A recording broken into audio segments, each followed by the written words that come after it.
रविवारी रात्री भुरट्या चोरट्यांबरोबर लुटारूंनी डोकेवर काढल्याचे चित्र होते। 3 पैकी एका प्रकरणात रेल्वे स्थानकावर पत्नीचे मंगळसूत्र हिसकावणाऱ्या चोरट्याने नवऱ्यावर जीवघेणा हल्ला केला। त्याच्यावर खासगी रुग्णालयात उपचार सुरू आहे।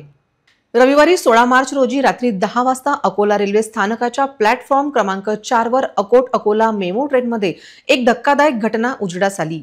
सूत्रांकडून मिळालेल्या माहितीनुसार अंबिकानगर मलकापूर येथील रहिवासी हेमंत उमेश गावंडे यांनी त्यांच्या पत्नीचे सुमारे ₹1.25 लाख रुपयांचे मंगळसूत्र घेऊन पळणाऱ्या आरोपीचा पाठलाग केला। आरोपीने हेमंतवर जीवघेणे हल्ला केला आणि दगडांनी त्याचा चेहरा गंभीररित्या ठेचला।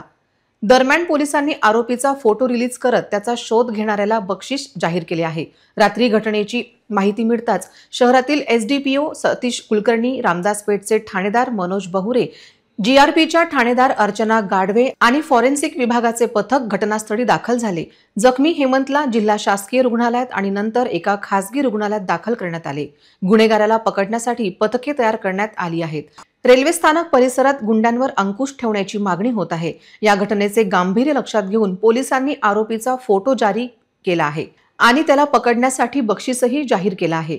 तर दुसऱ्या एका घटनेत उस्मान आझाद हायस्कूलच्या परिसरात असमुद्दीन आलम नावाच्या व्यक्ती रात्रीचे जेवण करून हॉटेलमधून बाहेर पडत असताना अज्ञात आरोपींनी मारहाण करत 6,000 रुपये लुटले।